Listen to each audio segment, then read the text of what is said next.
आज का topic story writing. Story writing is very important question of writing section B for 10 marks. वैसे तो word limit दिया रहता है कि आपको कितने शब्दों में कहानी पूरी करनी है, लेकिन आपको लगभग 200 शब्दों की तैयारी करनी चाहिए।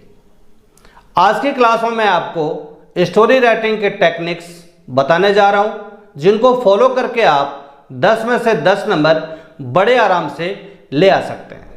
तो स्टूडेंट्स, आपने अभी तक इस चैनल को सब्सक्राइब नहीं किया है तो कर लें और बेल आइकन भी प्रेस कर लें, ताकि मेरी वीडियोस आपको सबसे पहले मिलती रहे। First of all, title. किसी भी कहानी की शुरुआत एक टाइटल से होती है, जो सबसे ऊपर में लिखा जाता है। 2, 3, 4 शब्दों के टाइटल सबसे स्टैंडर्ड का माना जाता है, क्योंकि टाइटल कभी भी बड़ा नहीं होना चाहिए। टाइटल सेंटेंस में भी नहीं होना चाहिए। अट्रैक्टिव टाइटल के लिए 1 नंबर दिया जाता है, और टाइटल का अट्रैक्शन ये है कि टाइटल पढ़ते ही कहानी के बारे में पता चल जाना चाहिए। कुछ स्टूडेंट्स क्वेश्चन पढ़ते समय ही टाइटल को डिसाइड कर लेते हैं, लेकिन कुछ स्टूडेंट्स पूरी कहानी लिखने के बाद टाइटल को डिसाइड करते हैं। बेस्ट ये है कि पूरी कहानी लिखने के बाद टाइटल डिसाइड किया जाना चाहिए। Know the plot of a story. You can also say the description of an event. Story lines को हम इस तरह से लिखते हैं कि पहले क्या हुआ, उसके बाद क्या हुआ और एंड में क्या हुआ। इस तरह से अट्रैक्टिव थीम के लिए आपको 5 मार्क्स दिए जाते हैं। Story is written from the given sentences. मतलब क्वेश्चन में आपको 2 and 3 लाइन्स का इंट्रोडक्शन दिया रहता है, जिसके एंड में डॉट डॉट डॉट लगा रहता है, और उसी डॉट डॉट डॉट के बाद आपको कहानी आगे लिखनी होती है। जैसे it was festive night, there was a lot of excitement everywhere, the sound of crackers was heard all around, like other children Lata was also very excited and she was enjoying it every bit, but all of sudden dot dot dot. Dot dot के बाद story को आगे बढ़ाने का मैं आपको एक सूत्र देता हूं, PTSC। दोबारा सुनो, PTSC। सबसे पहले P का मतलब होता है problem creation. Dot dot dot के बाद मतलब कहानी की शुरुआत में आपको प्रॉब्लम क्रिएट करनी होती है। इस स्टोरी के माध्यम से मैं आपको बता देता हूं कि आप प्रॉब्लम क्रिएट कैसे करोगे। क्वेश्चन के एंड में क्या था? Lata was enjoying every bit of that festival, but all of sudden dot dot dot. All of sudden a cracker bomb exploded in her hand and she became badly injured.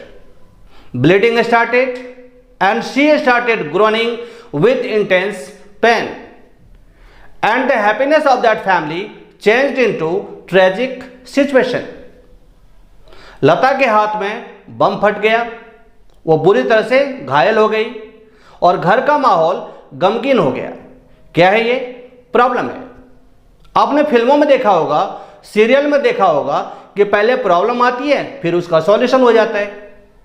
तो story में आपको पहले problem रखनी होती है। P के बाद T से ट्विस्ट। जब आप किसी कहानी को पढ़ या फिर सुन रहे होते हो तो आपको लगता रहता है कि आगे ऐसा होगा, लेकिन ऐसा नहीं होता है। और कभी कभी आपको लगता रहता है कि ऐसा नहीं होना चाहिए, और ऐसा हो जाता है। तो स्टोरी में जो अचानक सिचुएशन चेंज होता है, उसी को हम ट्विस्ट कहते हैं। आप इसको क्लाइमैक्स भी कह सकते हो। स्टोरी में क्लाइमैक्स डालने के 2 फायदे हैं। एक तो स्टोरी इंटरेस्टिंग हो जाती है, और दूसरा आपको कुछ एक्स्ट्रा सेंटेंसेस मिल जाते हैं। इस स्टोरी में आप क्लाइमैक्स कैसे क्रिएट करोगे?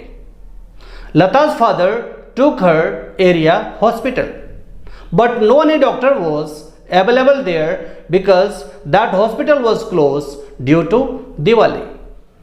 PTSC सूत्र के अनुसार P और T के बाद S से सॉल्यूशन। स्टोरी के स्टार्टिंग में जो प्रॉब्लम क्रिएट की जाती है, ट्विस्ट के बाद उस प्रॉब्लम का सॉल्यूशन दिया जाता है। इस स्टोरी में प्रॉब्लम क्या है? बंद हॉस्पिटल को देखकर लता और उनके पापा परेशान हो गए और उन्हें कुछ समझ नहीं आ रहा था कि क्या किया जाए। इतने में लता को याद आया कि उनके एक फ्रेंड के पापा MBBS डॉक्टर हैं और लकीली लता को उनका नंबर याद था। लता ने अपने पापा को कॉल करने के लिए कहा। कॉल रिसीव हुई और लता के फ्रेंड ने लता को अपने घर बुला लिया और पापा को ट्रीटमेंट करने के लिए कन्विंस कर लिया। बड़े मान और सम्मान के साथ लता का ट्रीटमेंट हुआ और लता रिलैक्स होकर खुश होकर घर वापस आई। क्या है ये? प्रॉब्लम का सॉल्यूशन। किस प्रॉब्लम का? जो स्टोरी के स्टार्टिंग में क्रिएट की गई थी। PTS के बाद C से conclusion. Conclusion is the last part of a story. Conclusion किसी भी कहानी का आखिरी पैराग्राफ होता है। Conclusion is a message that you want to leave with your reader. Conclusion एक मैसेज है जो आप अपने रीडर, मतलब जो आपकी कहानी को तभी से पढ़ते आ रहे हैं, उनके लिए जो आप मैसेज छोड़ते हो वही कंक्लूजन होता है। कंक्लूजन कुछ इस तरह से होना चाहिए कि आपके रीडर के ऊपर पॉजिटिव इंपैक्ट करे और इसके लिए आपको selected words and selected sentences का यूज करना चाहिए और आपको यह भी प्रयास करना चाहिए कि कहानी का हैप्पी एंडिंग हो या फिर कुछ इस तरह के सेंटेंसेस के साथ हो जिससे किसी न किसी तरह की सीख मिलती हो। जानने के लिए एक चीज और, स्टोरी में एक्यूरेसी एंड फ्लुएंसी के लिए आपको 4 नंबर दिए जाते हैं। पहले एक्यूरेसी, प्रॉब्लम क्रिएशन से लेकर कंक्लूजन के बीच यूज होने वाले सेंटेंसेस एंड वर्ड्स यदि करेक्ट हैं, मीनिंगफुल हैं, लॉजिकल हैं और स्पेलिंग ठीक है तो इसके लिए आपको 2 नंबर दिए जाते हैं। और फ्लुएंसी, स्टोरी में यदि प्रॉपर फ्लो है, पहले क्या उसके बाद क्या और एंड में क्या, यदि कहानी लयबद्ध है, रिदम में है और एक ही तरह के वर्ड्स एंड सेंटेंसेस का बार बार यूज नहीं हुआ रहता है तो इसके लिए आपको 2 नंबर और दिए जाते हैं। वन मोर थिंग, स्टोरी के सेंटेंसेस पास्ट टेंस में लिखे जाते हैं। मैं आपको कुछ इस तरह के सेंटेंसेस बनाना सिखा देता हूं जो स्टोरी में कॉमनली यूज होते हैं। पहला, there plus was oblique war plus noun. आप कहानियों में लिखते हो ना, एक राजा था, देयर वॉज अ किंग, एक बहुत बड़ा जंगल था, there was a big forest. तो इस तरह के सेंटेंसेस के लिए हम there plus was oblique war plus noun का यूज करते हैं। स्टोरी में सबसे ज्यादा यूज होने वाले सेंटेंसेस इस पैटर्न पे बनते हैं। Subject plus V2 plus object. V2 का मतलब वर्ब की सेकंड फॉर्म। यह सिंपल पास्ट टेंस का स्ट्रक्चर है और इस पैटर्न पे हिंदी के वे सारे सेंटेंसेस बनते हैं जिसमें क्रिया के बाद या, ये, ई लगा रहता है। आपने शिकारी राजा की कहानी सुनी होगी कि राजा ने बाघ का शिकार किया। सब्जेक्ट क्या है इसमें? राजा। वर्ब क्या है? शिकार किया और इसमें या लगा हुआ है और ऑब्जेक्ट है बाघ। इंग्लिश में कैसे बनेगा? The king hunted a tiger. इसमें हंटेड क्या है? हॉन्ट का सेकंड फॉर्म। आपने कछुआ और खरगोश की कहानी सुनी होगी कि खरगोश पेड़ के नीचे सो गया। सो गया क्रिया में या। इंग्लिश में rabbit slapped under the tree.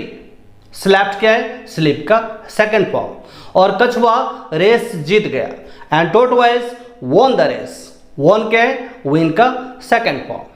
तो इस तरह subject plus V2 plus object के पैटर्न पे बनने वाले सेंटेंसेस तो स्टोरी में यूज होते होते हैं, साथ ही साथ subject plus was oblique word plus verb के third form plus by plus object के पैटर्न पे बनने वाले सेंटेंसेस भी स्टोरी में बहुत ज्यादा यूज होते हैं। और ये सिंपल पास्ट टेंस का पैसिव वॉइस स्ट्रक्चर है और इस पैटर्न पे हिंदी के वे सारे सेंटेंसेस बनते हैं जिसमें क्रिया के बाद या गया, ये गए, ई गई लगा रहता है। जैसे उस कौवा के द्वारा पानी पिया गया या गया। Water was drunk by that crow. Doctor के द्वारा लता का इलाज किया गया या गया। Lata was treated by that doctor. उस कछुआ के द्वारा रेस जीता गया। The race was won by that tortoise. क्रिया के बाद रहा था, रहे थे, रही थी वाले सेंटेंसेस भी स्टोरी में कम यूज नहीं होते। ऐसे सेंटेंसेस को आप इस पैटर्न पे बनाओगे, subject plus was oblique word plus verb की फोर्थ फॉर्म प्लस ऑब्जेक्ट।